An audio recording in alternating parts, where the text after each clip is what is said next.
Thank you. Good afternoon, everyone. My name is Tsarkov. I direct the Connecticut Sentencing Commission. Thank you so much for being here. We have one exciting panel for you to close out the day. You have co-chair of the Judiciary Committee, Representative Stafstrom, Representative Bridgeport. We have co-chair of the Appropriations Committee, Senator Osten, representing too many towns to name right now, but I think it's over 10. Judge Harmon presides over New Haven Judicial District. And we brought back Alison because she's done such a great job moderating the panel. We have to have you back. The format for this panel will be pretty straightforward. I have a few questions prepared for the panel here, but I'm going to start with a brief PowerPoint presentation with some slides, mostly on utilization of 10 and 7% cash bonds that we've talked a bit about earlier today. A bit of data as a background. The total incarcerated population as of October 1st, 2024 is 10,819 people. 6,700 of those, a bit over 6,700 are sentenced. The rest, however, a bit over 3,700 are pretrial. They're held in jail because they can't post a bond. That's 34% of the total DOC population. Now take yourself back to 2008, if you can. On October 1st of 2008, we had almost 20,000 people in prison. So quite a change, right? About 45% reduction in the incarcerated population since 2008.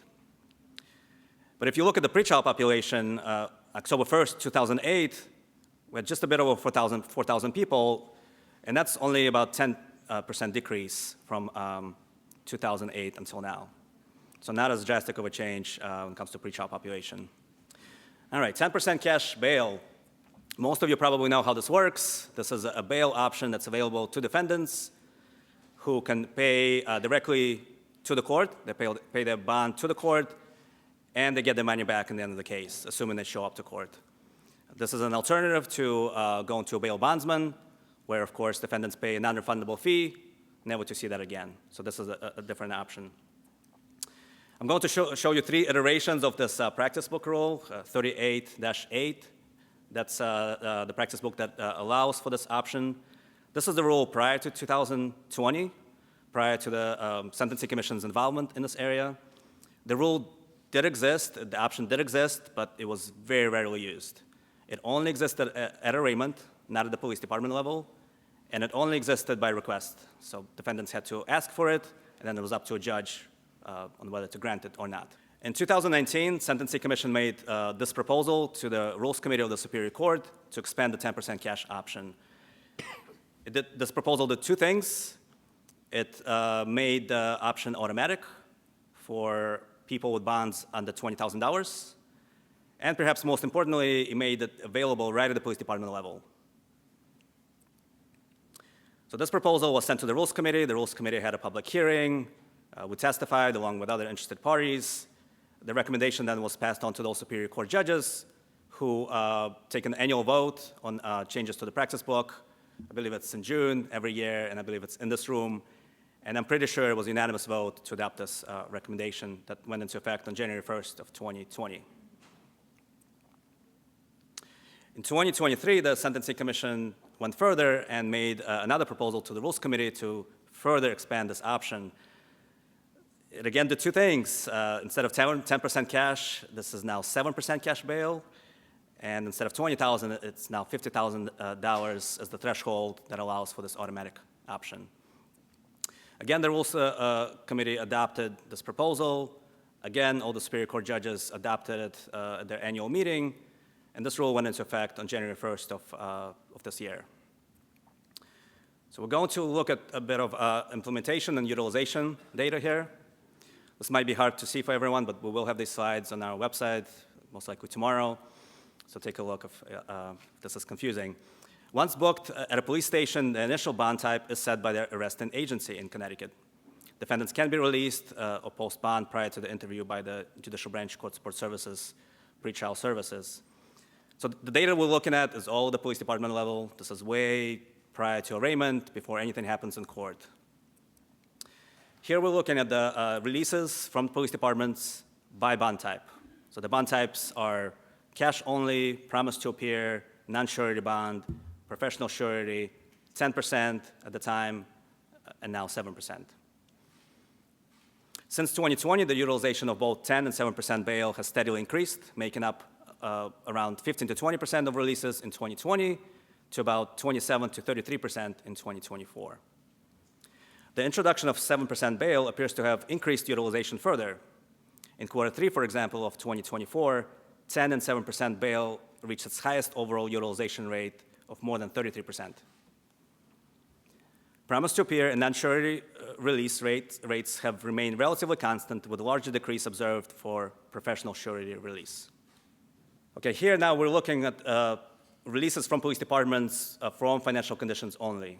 So we eliminate promises to appear, we eliminate unsecured bonds, and only looking at financial conditions and those releases. Of course, in 2019, we don't see any 10% cash bonds or 7% cash bonds because those didn't exist yet, right? They only existed at arraignment stage. 2020, we're starting to see more utilization. The percent of PD released defendants who are released under cash only and professional surety mechanisms has reduced substantially since 2019, decreasing from 100% in 2019 and before that, of financial releases to 25%. The percent released under 10 and 7% cash bail reached 6-year highs in 2024, with about 70% of PD defendants being released under this mechanism. 7% bail utilization has steadily increased across all 2024 quarters. So a tremendous increase in utilization over the last few years. Here we have releases based on bond amounts. And utilization of 10 and 7% cash bail varies based on various bond amount groups. We definitely see more utilization at the lower bond amounts. For example, 10 and 7% cash bail accounts for the majority of the PD releases for all bonds of groups less than $15,000. That's where you see the most utilization. But you do see utilization at higher bonds as well. Following the 2024 expansion of bond eligibility, 33% of PD release defendants with bond amounts between $20,000 and $50,000 utilize this option, 10 or 7% cash bail. Here's a breakdown by police department on utilization of 10 and 7% cash bonds. Among the 20 police departments that release the largest number of defendants, there's a wide variation in 10 and 7% cash bail, ranging from 85% to 37%. So very different numbers, right, based on police department here. In terms of race and ethnicity, the use of 10 and 7% cash bonds has steadily increased across all racial and ethnic groups since implementation, but it does appear some disparity in that white people tend to use this option more compared to people of other races and ethnicities. The two metrics that we often talk about with pretrial, new criminal arrests and failure to appear during pretrial period. Well, rearrest rates have been steadily decreasing since 2020 across all bond types. In 2023, the new arrest rates for PD release defendants who used 7 and 10% bail was around 9% lower than all bond types except cash only. And we see very few cash only bonds at this point. In terms of failure to appear, those rates have remained largely constant between 2020 and 2023. Among PD release defendants who utilized 10% bonds had a second lowest failure to appear rate across from 2020 to 2023. In 2023, 71% of those released under 10% bond successfully appeared in court. I know we tend to measure failure to appear, but this is the same number reversed. You can think of it as a success rate of almost 92%. This may be the most important slide of this presentation. As a result of these reforms, since 2020, $11 million has been returned to people. Pretty striking number. All right, in conclusion, in 2024, 10 and 7% cash bail make up around 30% of police department releases and about 70% of all financial conditions releases. Utilization of 10 and 7% bonds is highest at the lowest bond amounts. 10 and 7% bail has not resulted in increase in rearrest or failure to appear, with rearrests falling consistently since 2020. 10 and 7% bail has saved PD released defendants over $11 million, money that would have gone to the for-profit bail bond industry that's been returned to defendants who are compliant with court. They showed up on time, and they got their money back. That concludes my presentation, and I'll turn to questions to the panel now. Connecticut has made progress in reducing its prison population, but the pretrial population remains high. Looking forward, how do you see pretrial reforms supporting broader goals of lowering recidivism and addressing inequalities in the justice system? And this is for anyone on the panel. Well, thanks, Alex, and thanks to everybody for doing this. I know it's been a lengthy day, and we're standing between you all and happy hour, so always a dangerous place to be. But look, I mean, I think it's important to start with a little bit of context. And Alex, I mean, if you could go back to that, I think it was that first slide, on where we've been and where we came from. You know, I know there's a lot of experts in this room. There's a lot of folks who've been working in the system for a long time. Google, if you have your phone on you and you're tired of listening to us, Google an article in Slate magazine. Just type in Slate, something remarkable in Connecticut. And what's going to pull up is an article from Slate magazine from last summer that does a much better job than I can of going through and putting some context to the numbers you see before you, right? That we are a state that has led the nation, literally has led the nation in terms of cutting our prison population in half, while at the same time cutting our violent crime rate in half. Think about that.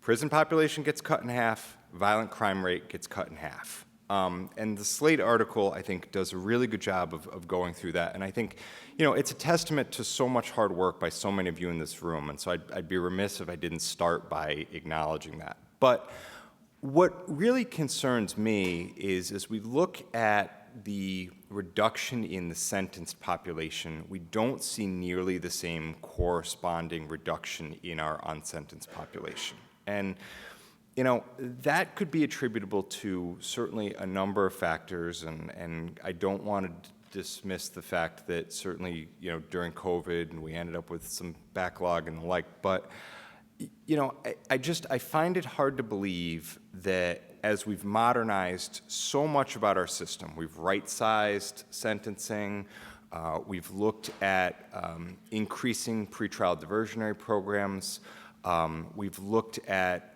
erasing low-level convictions and making sure people don't have those scars in reintegrating, that our pretrial system, other than a couple of practice book changes on the 7 and 10% cash bail, really remains unchanged to what it was a couple decades ago. And I think that's really what brings us to this conversation that we've been trying to have over the last couple of years is, how can we continue to drive down that number? How can we make sure that we are putting the resources into whether it's pretrial incarceration or to pretrial services, and that our dollars are flowing into that as opposed to locking up low-level folks? I think the other thing we need to look at, and this is I think a bubbling issue, and for those lawyers in the room, I know we sit here in a law school. There really is a brewing, I think, constitutional issue in Connecticut about who has the authority to prescribe rules around pretrial detention. Is it the court system, right? I mean, we've seen practice book rule changes. We've seen these 7% and 10% rules that have come through rule changes. Meanwhile, about a year ago, the legislature said, okay, well, we don't care that you did that. We're going to put in place a 30% cash bail requirement with respect to certain types of offenses. Well, those things are sort of mutually exclusive, right? Either the legislature has the power to set rules around pretrial detention, or the court system does.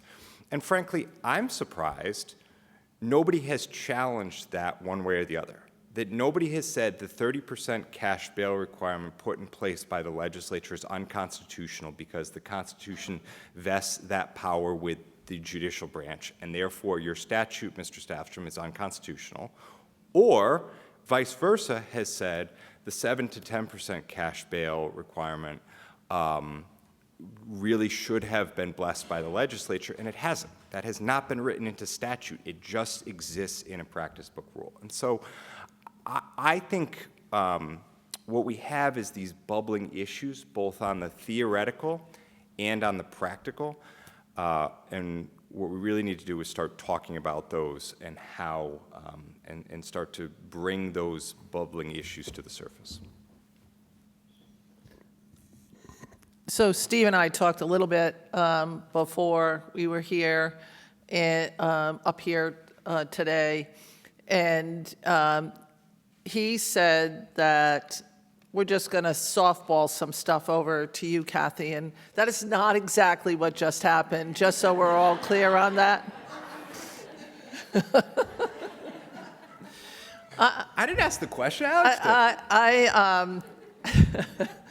So I'm going to go back to some of the numbers that you had on that first slide and talk a little bit about that. And I'm going to weigh in as a non-lawyer, non-legal mind, and say that I believe the power lies within the confines of the legislature.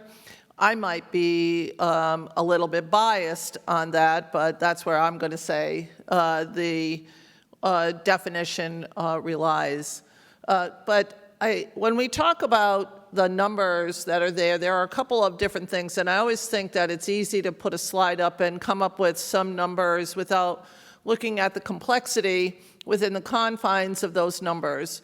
So the pre-sentence population, and for another piece of context, I worked in 7 different correctional facilities across the state. Some of them have been closed, but most of them are still open, and I worked at male and female facilities, and I worked with different levels relative to the population. And I would say that relative to the pre-trial, pre-sentenced population, there are a number of different things that happen. We always saw an increase on the pre-sentence population around this time of year. It's cold outside. And a lot of our services are not available to people who have no resources. And so it's very easy to put yourself in a position to become incarcerated when you can't afford any bail at all, when you have no resources.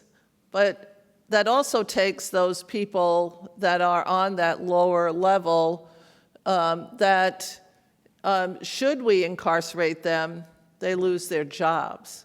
And when somebody loses their job, they lose their place to live. And so while we put somebody on the lower lower socioeconomic level for people, when somebody becomes incarcerated and gets that inmate number, it creates a whole nother level of complexity to that person's life. They lose their job. You can't get housing if you have an inmate number. A lot of jobs you can't get because you have an inmate number. And some of the people in this room have talked about that. That's another legislative issue. We have said that you can't have certain types of jobs if you have been incarcerated. And we have extended that, the number of jobs you can't get as a result of having an inmate number to greater levels, not recently, but over the last, say, 20 years. The other thing that I think that people need to recognize on the pre-sentence population is we essentially use our prison system as a quasi-mental health facility. We really don't have enough supportive housing in the state. We closed our state psychiatric institutions back in the late 80s, early 90s, And since that time frame, the number of people that have become incarcerated that have chronic mental health conditions has increased dramatically, along with keeping the level of people at the pre-sentence level staying static. But within the confines of that number, I think if you would look at who they are, there's a difference in who they are now. And I think that that's something that if you wanted to make a difference in this number, I think that we would have to increase the services for people who have chronic mental health issues. And the Sentencing Commission has done numbers on that. When fully 80% of the female population has chronic mental illness and 28% of male inmates have chronic mental health conditions, I think that that points to a level of concern. And if we are going to use, there are so many complexities along with that component of it on what happens. But I think that that's something that we have to start looking at, because you're not going to make any changes unless we change the services at that level.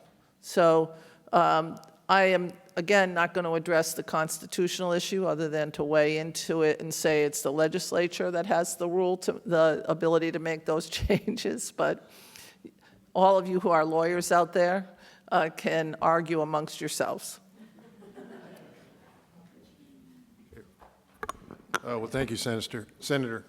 I guess in the hot potato that you've thrown out onto the stage here in terms of who has that ability, it's hard as judiciary, since I guess I'm the representative judiciary here, along with Judge Pavia, who's somewhere back in the back there, in terms of that. Legislature does make the laws and the rules, and we take them into effect and we put them into play. So I think it's important that we all work together, because the people that are on the front lines that are actually taking something that's thought of up in the legislature, and they say, oh, this is a great idea, this is something we should do, and this is going to stop crime by having a 30% gun law on all these things. I'm not saying it doesn't work or that's not a good idea, but I think it's something that maybe it was discussed with everyone. I'm sure that maybe Judge Gold was part of this, possibly not. But a lot of the things that happen are reactionary instead of proactive. It's reactive instead of proactive. We have a problem with guns. Let's do this. This will be something that solves it.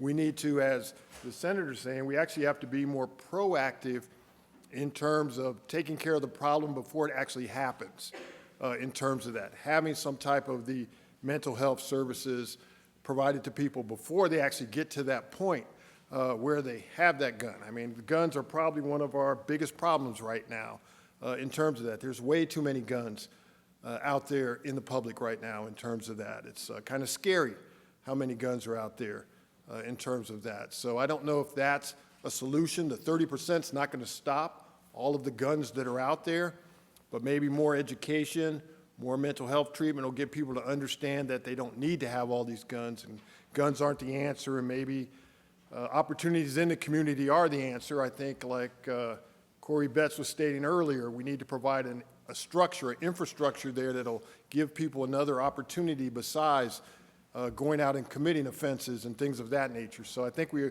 all have to work together toward that. And just to go back to, I think there was an analogy made earlier, the whole mirror analogy, where I think that's by yours, Professor, was that? Okay, so you got this mirror that's real close, and then you got this mirror that shows you everything. I'm kind of more of the close-up mirror type person, okay? Not, you know, even though it shows a lot of flaws, that's what the close-up mirror does. And if you look in the close-up mirror every day, you'll try to get better every day. And you'll say, I'm the one that can make this part look better. So you need to not open it up so that you're expanding the problem to everyone. You have to take the problem within yourself and say, what can I do in my small role to make it better every day, and to do it that way? Because you can't count on the big mirror to do anything. You might flip the big mirror over, might not do anything. You flip the other one over, you're looking right at it. You're going to do something about that because you don't like the way it looks. So you're trying to get better every day. And I think that's what we have to do in terms of the system itself to try and, you know, get us out of the rut. And it's great to talk about all the accolades that we've had so far in terms of knocking down the prison population to half. That's wonderful, but we can't rest on those either. We can't say, oh, look what we've done, yay. You know, we can't do that either. We have to just keep building and keep going forward. So I think that's important for everyone. Alex, let me try to bring back the potato I threw out there, but I think the point I was trying to make, and maybe not artfully, is, you know, the question was how do we reduce the population further, and how do we address the inequities? And I think the point I'm trying to make is our current system is a complete patchwork. It's 7% in some places, 30% in some places, it's cash bail in some places, it's promise to appear in other places. It's all over the map. And I think until we as a community recognize that it is an imperfect patchwork system, we're going to continue to sort of exist at the status quo level we've been existing at, frankly, for the last 2.5 decades in terms of the unsentenced population. I think my comments really follow nicely from yours, Judge, because I think power, there's lots of power in the legislature, lots of power in the judiciary, but the power is in the practice of how people do their work every day. And the bomb I'm going to throw at, because I'm not from Connecticut, so I don't have to worry about it. No, I'm kidding. The bomb I'm going to throw, though, is the numbers the article you mentioned, Representative, on prison population down, violent crime down. It's because we know from research is detention does not create a safer community. We know that. We know the statistics that tell us when you detain people, there are worse outcomes. We heard that from Sandy, Professor Mason. And so what I want to suggest is that today, without any legal change, Judge, you can stop using money today as a release condition. As a release condition, okay? You don't have a preventive detention framework, so I get it. You still need to use money to detain people. But why do you use money as a condition of release? Why do you use it? Well, I think it is, as you indicated, I don't have a preventive detention sense. I can't say to someone, you can't be released no matter what, Right. in terms of that. So I don't you have use that it. ability. So you do use it to detain people, I do use it to detain people. but as an actual condition of release, meaning you see this person and you say, well, I think this person's fine. He, she, they will be fine in the community. But yet we find judges still setting financial conditions of release. The research is definitive. It does not incentivize people to return. It doesn't. There is no research to show it. There is no research to prove that it works. And that is the only reason you should be using money, because it is not intended to prevent someone from committing a crime. It's not going to prevent anyone from committing a crime. And in fact, it is only, what's the word?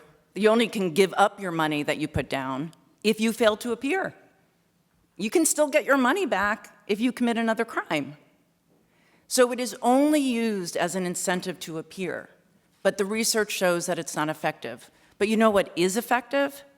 What we heard from pretrial services. They can support people. They can refer them to services. They can give them court reminders. They can give them transportation to get to court. They could help with childcare.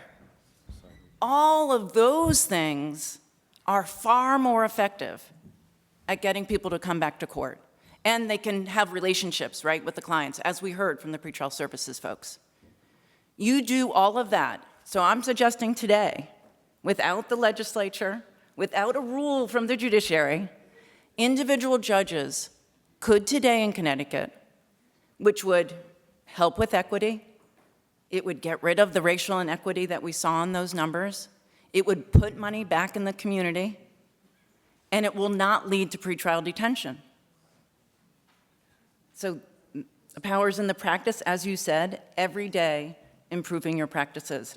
And we see the examples, right? I just want to end with saying, it works. We know it works because we see it in Illinois, we see it in New Jersey, we see it in DC. You don't need money as a condition of release.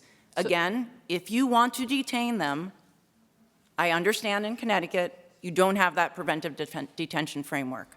So I get it. If you want that person detained, use money. It's your only option. But as a condition of release, use other things, pretrial services. If we properly fund pretrial services. All due respect, it all depends on where you live, what pretrial services you get. And then that's exactly, I agree with all of your comments, I want to say, because Right. that was your point. I 100% agree. And I also think it depends on what courts you're going to, because each court is independent in its implementation of someone getting out. So depending on what court you go to, depends on whether or not you will get released on a large bail amount, how that happens. So I don't know that it works without some direction from somebody. I Yeah. think that that's a problem if we're not going to be, it's not equitable. It just will not be equitable, at least from my perspective of 21 years of watching people come into incarceration and watching those say, I mean, I could tell you their names, their brothers, their sisters, their aunts, their uncles, their grandparents, and where they came from.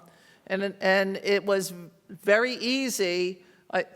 It's almost neighborhood by neighborhood where you could see somebody getting incarcerated or having a means of an equitable move to not incarcerate somebody. And so I think a lot of this has always been socioeconomic. And I don't always tie it to race, but I tie it directly to how much money somebody has. If they don't have enough money to get out, they become incarcerated. If their family can't help them, they get incarcerated. And I find that that's something I don't know. I appreciate what you say, and I think it does work in New Jersey and Illinois. I'm not positive that we're there on turning that page in Connecticut without a rule. Right. From somebody. And I just want to be clear. I'm not saying get rid of money right now, because you can't do that in Connecticut. What I'm suggesting is that I would challenge everyone working in the system to ask why you are imposing money as a release condition. Again, you want that person released. You believe they can be safely released,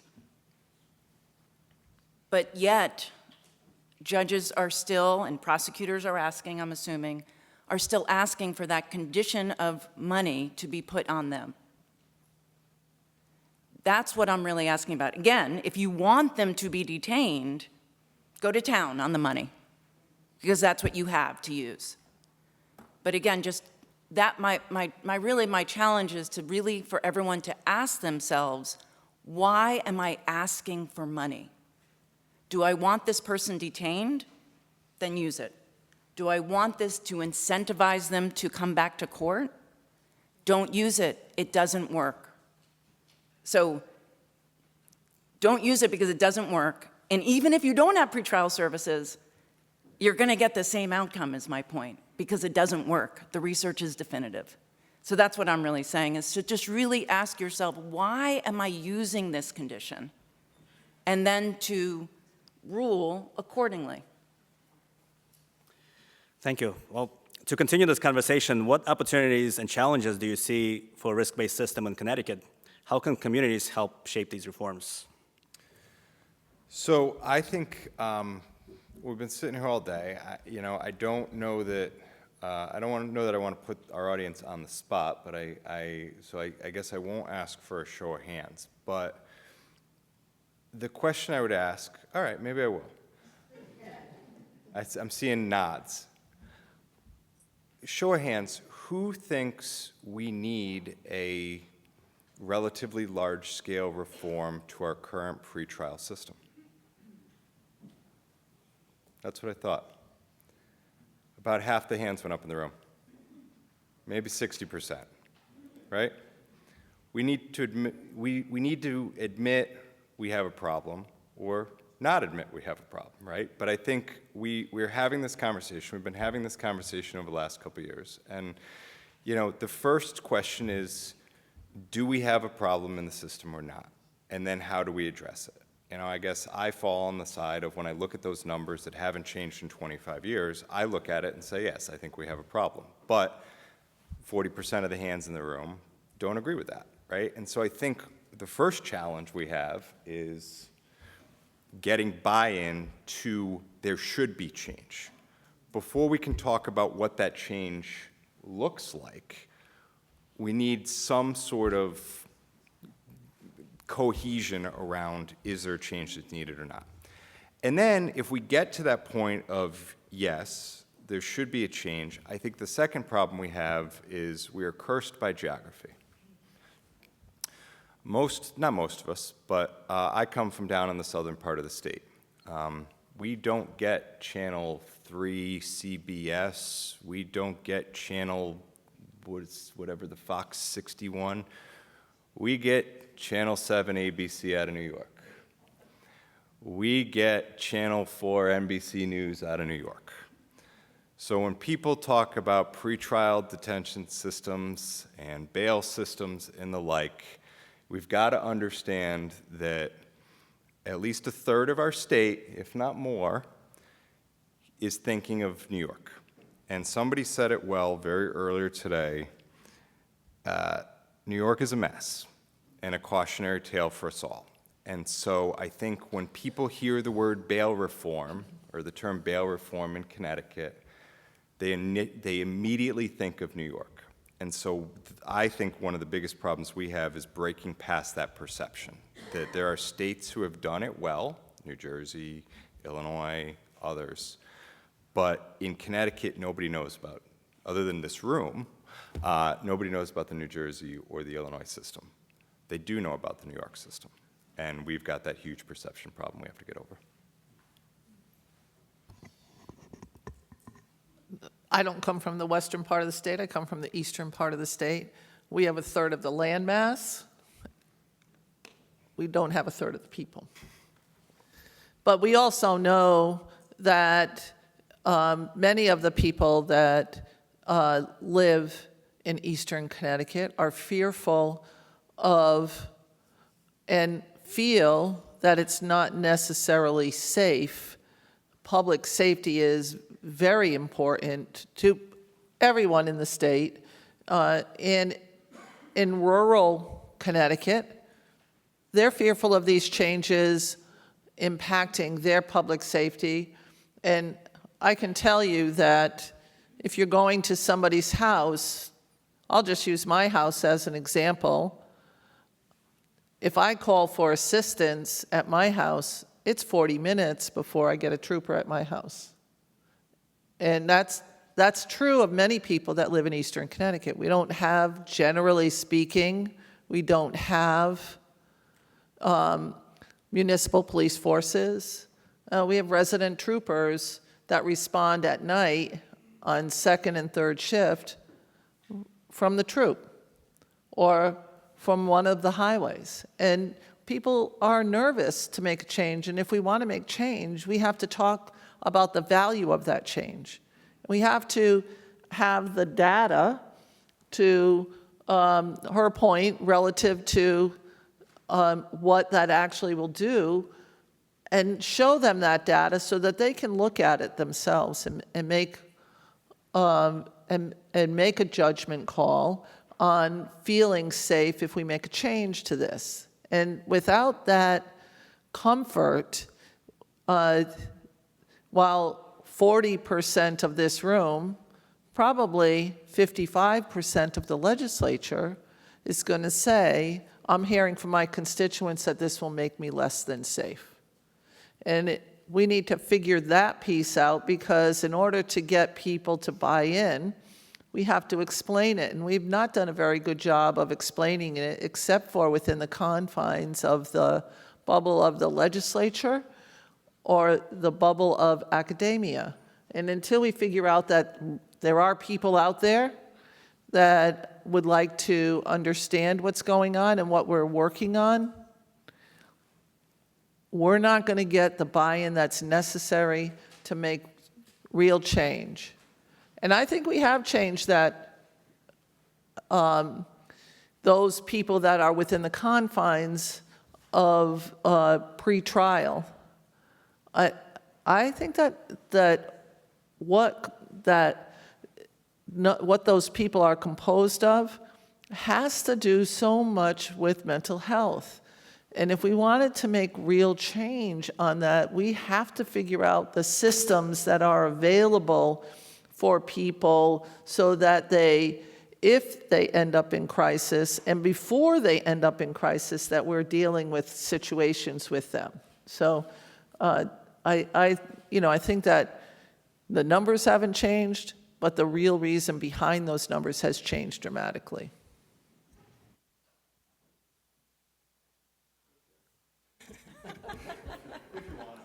No, I think you're right, sir, in terms of, we do need more education, and you're going to have to show people, not only educate them as to the data, but you're going to have to also show them how it's a financial savings, how in the end it's going to benefit, because that's what the people that have all the money are doing. They're sitting up there going, hey, I'm not going to spend an extra $20 million on this portion of society unless it's going to give me something back.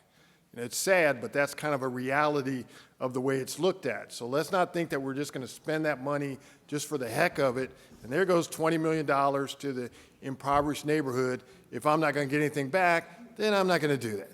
So you have to have data showing where they're actually going to get rewards back, and it's actually going to save them money in corrections, cut down on the amount of crime, things of that nature, so they can see it and then have an incentive to actually spend the money. Because I think our current pretrial services that we have in Connecticut do an amazing job with what they have. But just think how much more they could do if they talked about $60 million in funding, I think was mentioned earlier. What if they had $120 million? What could they do then? How much better would that be at that point? So I think we have to look at it in that aspect and then show how the return can be shown to everyone so that they say, I'm going to buy into that. Because otherwise, they have no reason to buy into it. They say, well, we'll just leave the system like it is. We're fine. What the heck? I think based on some of the experiences in Illinois, I think this is where the role of the advocacy community can really, really help in trying to explain the benefits of reform and to make sure, data and the facts and what research shows can be communicated to the public. And I think that's where some partnerships really need to be developed, where it's not just sort of a single person on the Sentencing Commission, but the kinds of coalitions that were built in Illinois to work, again, sort of parallel to the legislative efforts to try to educate the community and help with that, that messaging, and to cut through, that the fear of public safety is real, but again, sort of that mixture of using research and data and other things can help demonstrate that there are solutions to it, and it's not about just detaining more people. So I think that's a big part of it. All right, I'll ask one more question, and then we'll go to the audience. Dan, I saw your hand up. What are the financial implications of pretrial reform system, both in upfront costs and potential savings from reduced incarceration? Well, look, I think the judge made the point well, which is, no matter what you do, the fear-mongering is going to persist. The fear-mongering is out there. It's been out there every time we've instituted or tried to institute the start of a constitutional amendment process. And people continue to go back to, despite what the data says, continue to fearmonger that you're just going to increase crime, you're just going to increase crime. And so you have to cut through that. I think part of the way you cut through that is by looking at the fiscal savings that, frankly, we've achieved as a state. I was down at a conference earlier this year in Atlanta talking about best practices around the country on criminal justice reform. And, you know, if we look at our DOC budget over the last 20 years and the percentage increase, it is minuscule increase compared to what other states have experienced, where it's multi-billion dollars a year they're spending in incarcerating. And the reason is because their prison populations have not fallen. So as healthcare costs and labor costs and facilities maintenance, et cetera, continues to go up and up and up. And we haven't seen nearly that level of increase because we've been able to drive the prison population down. We've been able to close prisons. We've been able to reinvest those funds back into other places in the system. I'd like to see more of it go to certainly reentry services and et cetera. But the point is, we need to do a better job of explaining to citizens in Connecticut about what the reforms we've done, how those have paid benefits to you already in your pocketbooks, and how we'd like to go further to achieve even greater savings for you. I mean, we've heard it, right? We heard it today. You know, we have the advantage of having a very robust pretrial service program already. Is there more that has to be spent on it? Yes, but we're further along than a state like New Jersey was when they undertook this, so that is something that we can at least have a framework and a starting point from. I guess the last thing I would say, and you know, we hear this anytime we undertake sort of any reform, is we don't have the resources for that, we don't have the resources for that, we don't have the resources for that. You know what? There are. It's a matter of prioritization. Your budget reflects your priorities as a people. It reflects your budget as a state. And frankly, saying we have a lack of resources is not a justification to allow injustice to continue. So I'll take that hot potato because I actually get to discuss the budget in great detail. And I mean in great detail, line item by line item by line item by line item.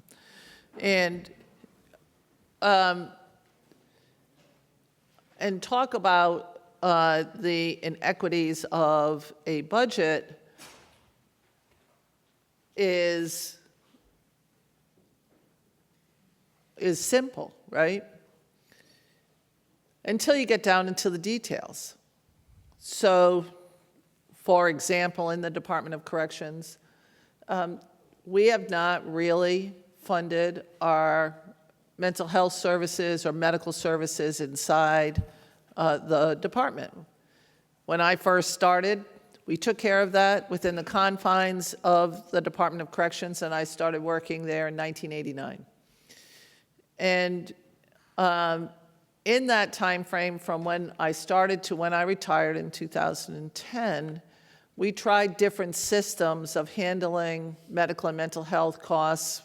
We used UCONN Health. We did a bunch of different things. And we still have never funded the services necessary, in particular because we have decided our prisons are a quasi-psychiatric institution.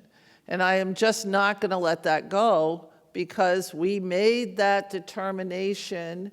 We gave judges and prosecutors no choice on how they were going to do that. And each year, I'll pull out what the Department of Corrections has asked for in regards to the number of medical and mental health staff that they need to handle the situations that they have, and the choices that are made are not to provide those services for a variety of reasons. People will say we need money in this area or over here. We added $150 million into education. That's certainly needed, in particular in elementary education and special education, to keep people out of incarceration. There is a huge pipeline between not good education and the prisons. So that's a good choice to make. There are many choices like that that are made.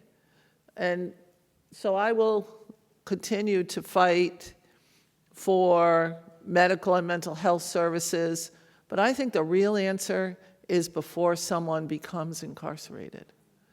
And that is where the real decisions are made relative to the money that we have in the state budget and what we can do.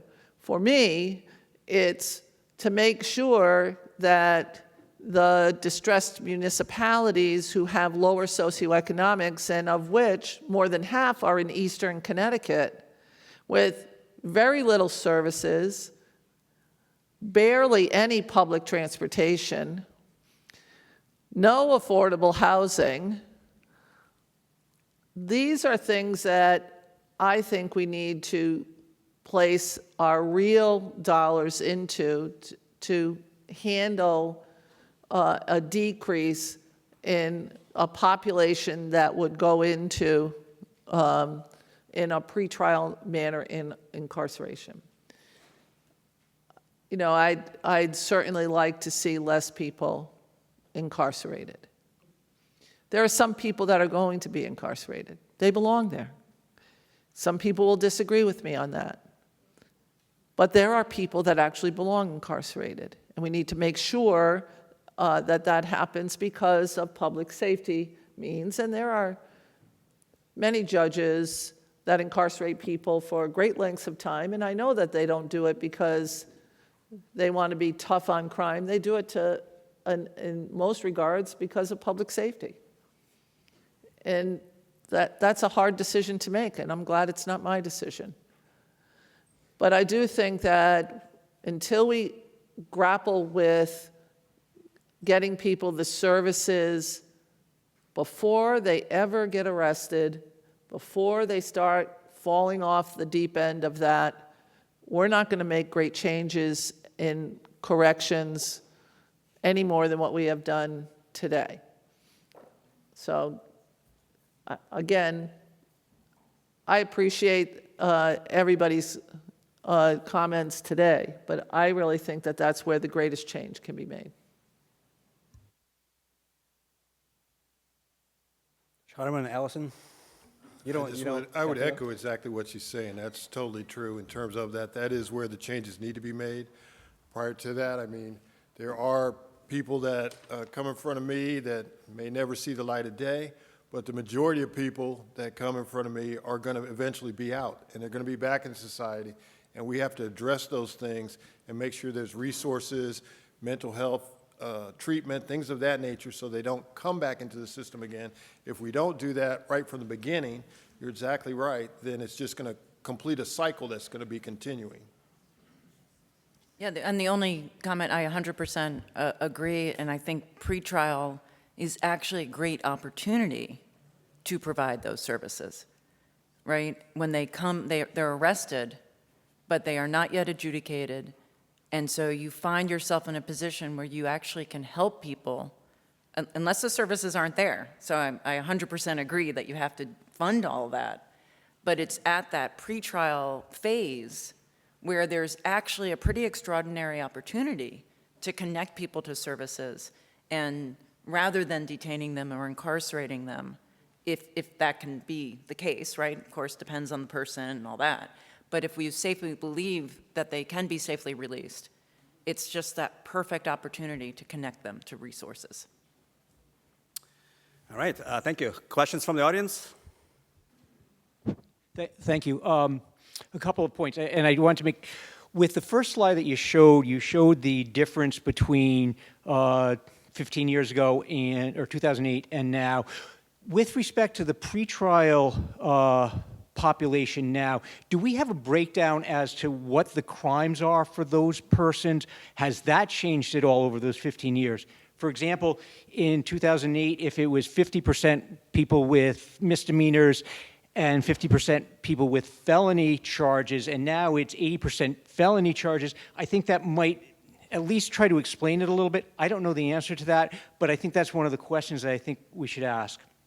Second point, I agree that there is a dichotomy between, is it the legislature or the judicial, but I know they work hand in glove in that in terms of pretrial.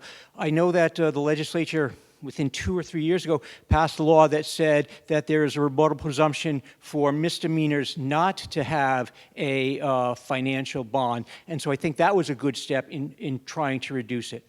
And the third thing, and I know Senator Osten may remember me, we've talked about this a lot, and I've beaten this horse to death.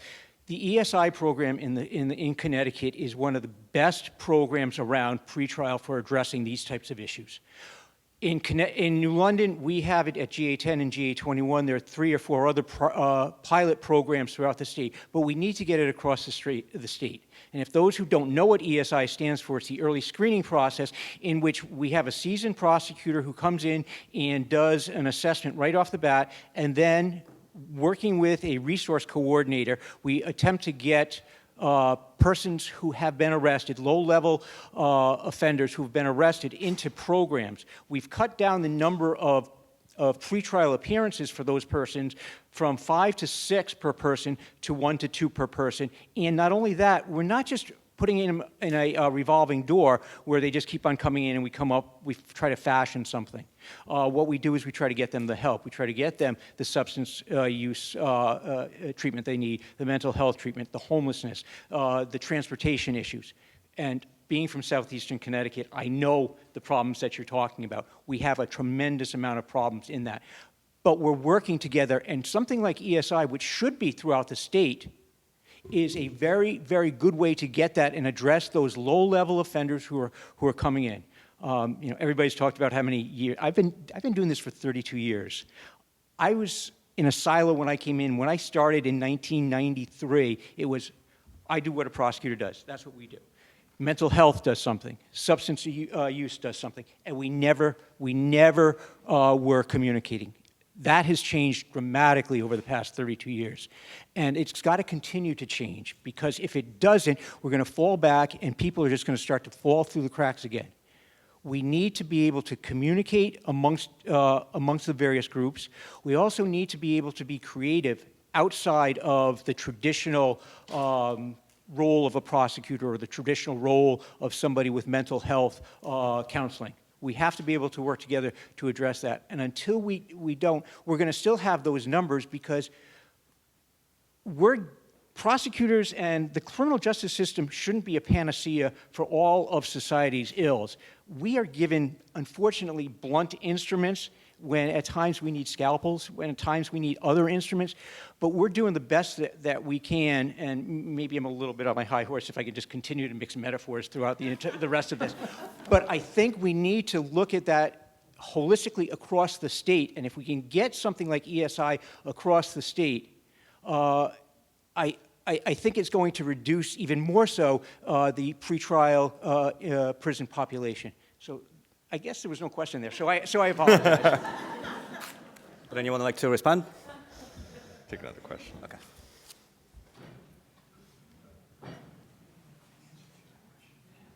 I actually want to add on a little bit to what he was just saying. When we talk about these pre-existing, we can't make criminal justice the dump all. The issues with housing and economic jobs, all these things exist in the community. There's just some people who have not entered into the criminal justice system because those things have not gotten that far. However, one of the things I think I need to point out with what he mentioned, and also we have to take a look at this, is the possibility of cultural bias, cultural sensitivity. There is a lack of trust between certain communities of color in the judiciary. And then when we talk about, Senator Osten made the point, as did Judge Harmon, in terms of who should be doing what. One of the first lessons I learned in law school is ambiguity. And a lot of the factors that, unfortunately, when certain things are brought to the legislator and certain bills and policies are put into place, the language becomes ambiguous and there's not enough understanding with those people in the room who are actually hammering this out. So I'm just wondering, how do we cross that bridge with the cultural bias as well as with the lack of ability to actually create language that is understandable for everyone, so there is no need for an interpreter?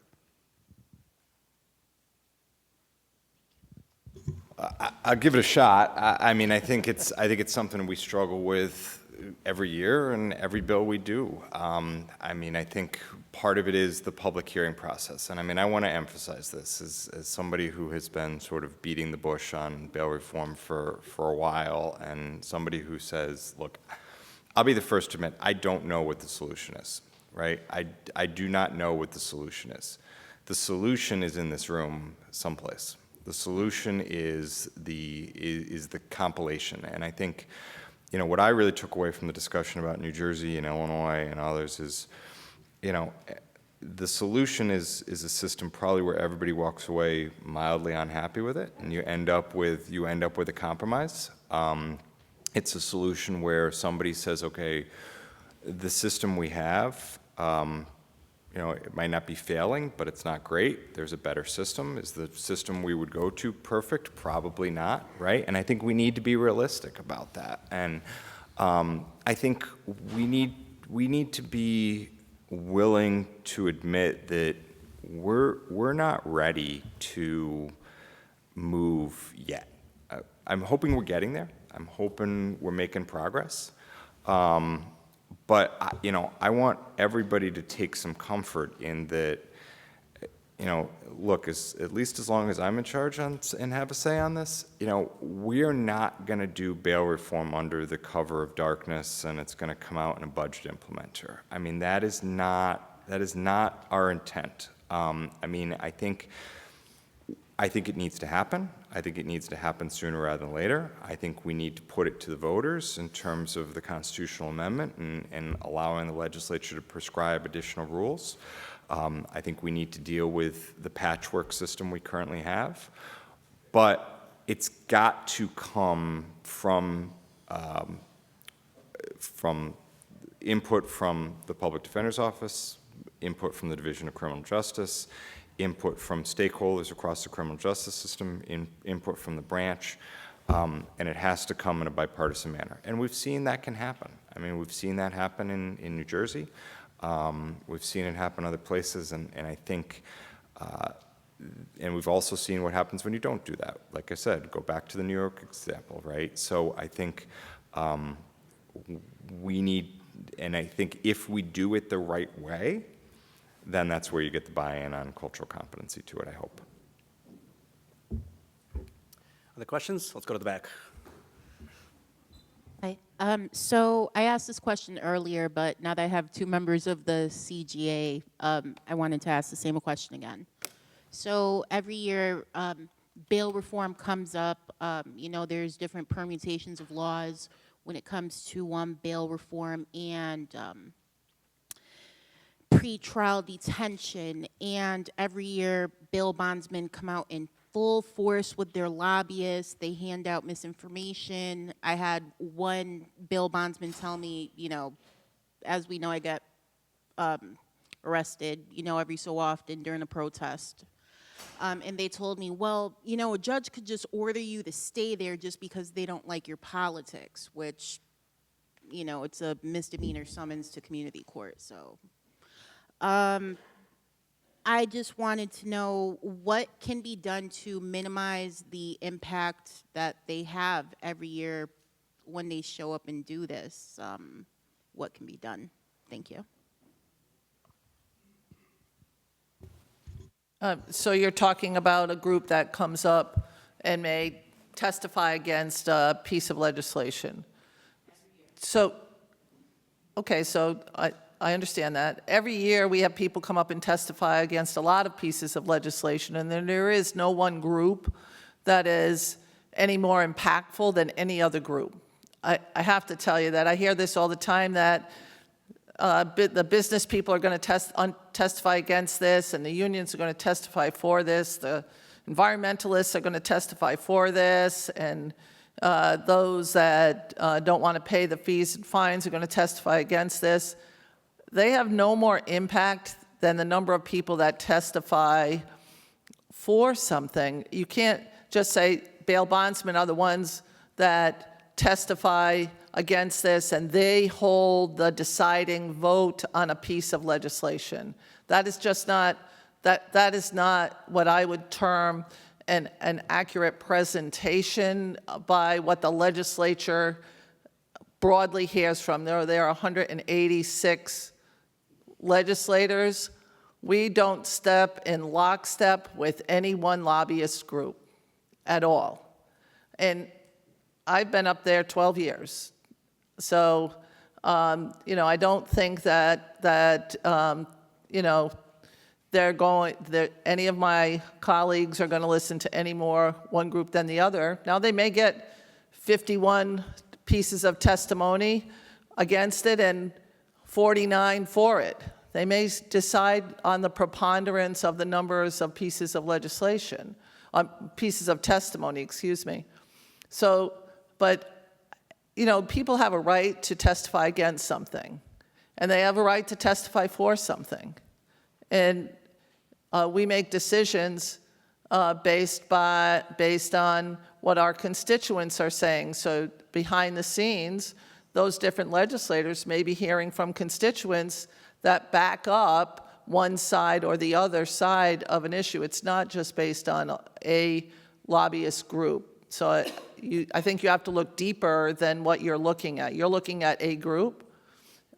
Maybe you say to a legislator or have some of your constituents, some of your advocates that are in that legislator's community, contact that legislator. That's a better way than saying we can't do anything because one group is against something. I think it's much deeper than that. I think you have to go look at the deeper components on what you can do to change it, if you want change. I think the only thing I would add to that, and the Senator's absolutely right, is, ultimately conversations in the legislature get to a point where you're either going to engage in constructive conversation and be part of the conversation, or the conversation is going to move past you because you continue to bury your head in the sand, fearmonger, and not engage on actual policy. And I think, that point will come. All right, let's go for one last question. Hey, my name's DeAndre Grim D. Burke Brown. I was just recently incarcerated, and one of the big things that people say is DOC is a racist system. And it seems that way because it seems like a lot of black and brown incarcerated are treated a little bit harsher than people that aren't black and brown. Not only that, we also get the occasional public defenders, as we like to call them, public pretenders sometimes, that decide to take our case and don't want to fight for us at all. So what I'm asking is, how is there a way that we can make the justice system more fair for black and brown? Like, what are y'all steps for that? That's what I want to know. Tough to answer in 4 minutes, but I think certainly what we've tried to do is make sure that all of the reforms we're undertaking really are looking at how they impact communities. I mean, I represent a very diverse district. I represent Bridgeport, and I've got probably one of the most diverse districts in the state. It's about a third white, about a third Hispanic, about a third black, and it is $1 million houses on the water, and it is one of the poorest housing projects in the state of Connecticut, all within 1.5 miles of each other. And so I think what we continually struggle with and what we continually try to improve upon every year is how do we make the system fairer? How do we make the system more just for everyone? How do we make sure everyone has equal access? And I think that's why something like a patchwork pretrial system like we currently have really needs very serious study, needs very serious analysis in order to make sure that it is not having a disproportionate impact.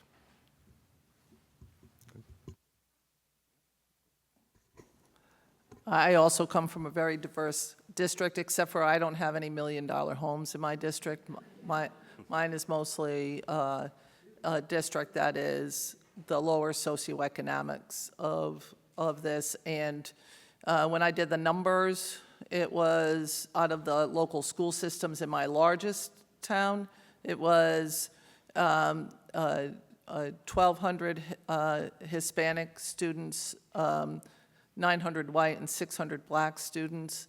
And so that meant to me that the families were equally as diverse. And so it was essentially, if I melded it all together, it really worked out to be more than 50% minority-based. And of all of the people, most of them were in the lower socioeconomic portion of that. And so I think that that's what happens in my district. We are very diverse, except for related to, we don't have people that have a lot of money at all. All right, on that note, I want to thank our panel members. Thank you so much.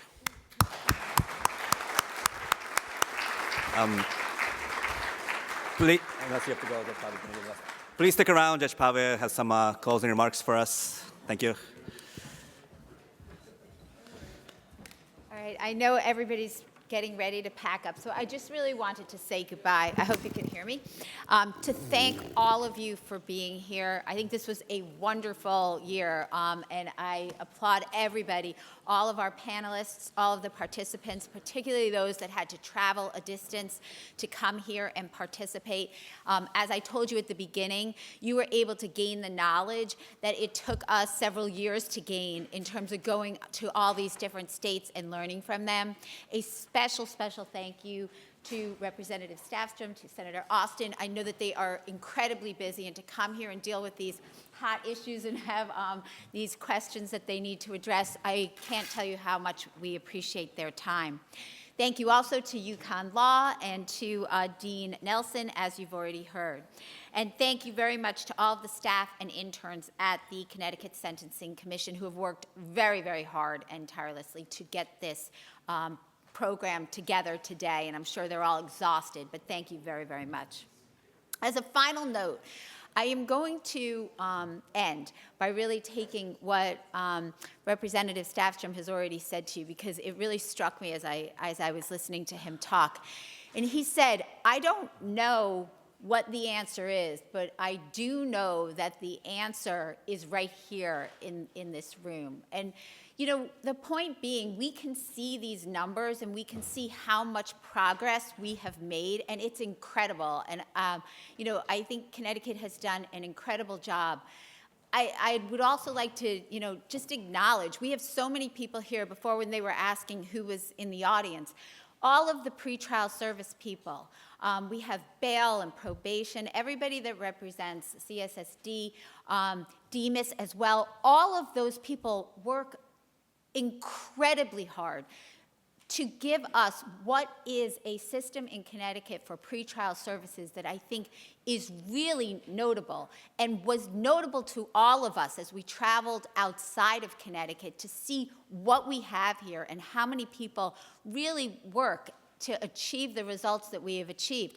That does not mean that we are done. That does not mean that at all, but it means that we have a really great base to be able to work from. And I know that all of you feel strongly about this. That's why you came here today, and year after year you give of your time, your dedication, and your passion to the justice system. Please, let's continue to work and think and talk, because if we can all vocalize and come together, I think we can work out some solutions to these things. Thank you so much, everybody.